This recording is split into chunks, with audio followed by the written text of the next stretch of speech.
विशेष पेशकश ब्रोकर बोले। जी हाँ, ब्रोकर क्या बोल रहे हैं और उसके बाद से हमारे अपने एक्सपर्ट क्या बोल रहे हैं, इन दो का मिश्रण लेकर के हम आते हैं। बहुत सारी रिपोर्ट को खंगालने के बाद हर्ष हमारे साथ मौजूद है। हर्ष, आज की पहली रिपोर्ट। पहली रिपोर्ट जो है टाटा स्टील की, टाटा ग्रुप की कंपनी, और नतीजों के बाद यहाँ पर रिपोर्ट आई है। ये देखिए, मॉर्गन स्टैनली और सीएलएसए ने रिपोर्ट दी है और जो मौजूदा भाव है उससे नीचे ही यहाँ पे टारगेट्स दिए जा रहे हैं। मॉर्गन स्टैनली ने अंडरवेट की सलाह दी है और 125 रुपये का टारगेट दिया है। सीएलएसए ने होल्ड की सलाह दी है, 145 रुपये का टारगेट दिया है। अब इन्होंने अपनी रिपोर्ट में क्या कहा है, देखिए, इन्होंने कहा है जो कामकाजी मुनाफा है वो उम्मीद के मुताबिक नहीं रहा है, जो एस्टिमेट्स थे उससे नीचे जाता हुआ दिखा है।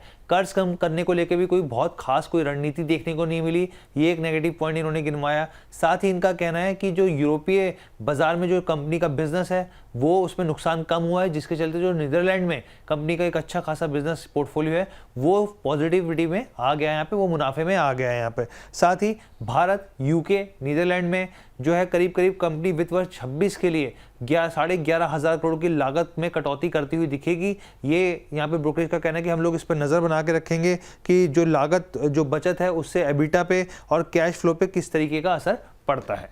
ठीक सर, टाटा स्टील के रिजल्ट्स। टाटा स्टील अब जिस तरीके से कल 150 को क्रॉस किया, ये उम्मीद जग रही थी कि शायद फिर से रडार पर आए। आपकी टिप्पणी क्या रहेगी अभी टाटा स्टील को लेकर के? 150 पर ही एग्जैक्ट खड़ा है सर। और सर, मॉर्गन स्टैनली के साथ जाना चाहूंगा बट उतना रूथलेस नहीं होऊंगा। 138 रुपए दिखता है ऑन कार्ड्स। 138 रुपये, ठीक सर, 138 का टारगेट यहाँ पर। चलिए अगली कंपनी के लिए हर्ष के पास चलते हैं। हर्ष, अगली कंपनी कौन सी होगी? जी, अगली कंपनी है मदरसन सुमी वायर, और यहाँ पे ये देखिए नुमामा की रिपोर्ट आई है और यहाँ पर जो है जो बाई की सलाह दी जा रही है और टारगेट जो है 83 रुपये का दिया जा रहा है। अब यहाँ पे इन्होंने अपनी रिपोर्ट में क्या कहा है, देखिए, इनका साफ तौर पे कहना है कंपनी का वायर सेगमेंट में 55% और टू व्हीलर सेगमेंट में करीब 23% की हिस्सेदारी जो आने वाले दिनों में बढ़ती हुई दिखेगी। साथ ही आईसी इंजन की बात करें, हाइब्रिड की बात करें, इलेक्ट्रिक व्हीकल की बात करें, यहाँ पर जिस तरीके से डिमांड बढ़ती हुई दिख रही है तो कंपनी पूरी तरीके से कंपेटेबल है तमाम तरह के ऑर्डर्स को लेके पूरा करने की, इस तरह की क्षमता इसमें दिखती है। 3 ग्रीनफील्ड जो है यहाँ पर प्लांट्स खोले जा रहे हैं और FY26 में ये ऑपरेशनल होते हुए भी दिखेंगे। साथ ही FY26 तक करीब करीब 200 करोड़ के कैपेक्स का प्लान किया जा रहा है। जी, मदरसन सुमी वायरिंग की कंपनी है, 56 रुपये का भाव है। जी 56 रुपये का भाव है। और यहाँ पे इनका साफ तौर पे कहना है FY25 से 27 के बीच में जो रेवेन्यू है ग्रोथ वो 13% के आसपास रह सकती है और साथ ही जो EPS है वो 23% कंपाउंड एनुअल ग्रोथ के हिसाब से बढ़ सकता है। जी, कंपनी का नाम जो है वो मदरसन सुमी वायरिंग है और ये अभी जो है 56 रुपये के आसपास ट्रेड कर रही है। लक्ष्य यहाँ पर बाय का है, मतलब यहाँ पर रेटिंग जो है बाय की है, लक्ष्य 83 रुपये का है। सर, मदरसन सुमी वायरिंग, आपकी टिप्पणी क्या रहेगी? यहाँ से करीब करीब 16-17 रुपये ऊपर के टारगेट निकल के आ रहे हैं।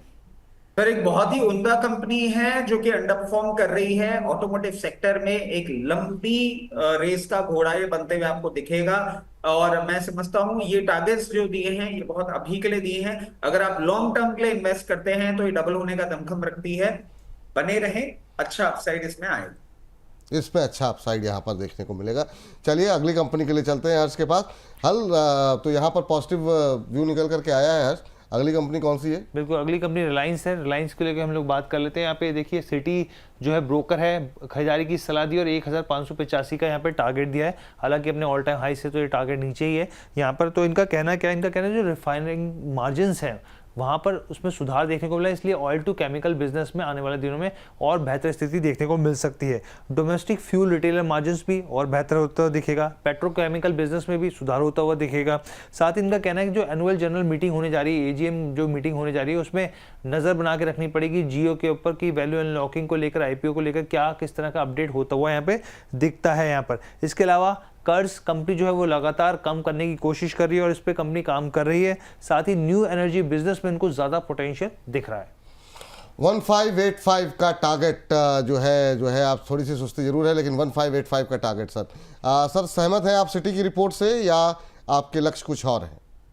सर, बिल्कुल असहमति मैं बनाऊंगा क्योंकि सिटी का रिपोर्ट जो है और जो टारगेट्स है वो मेरे टारगेट से बहुत कम है।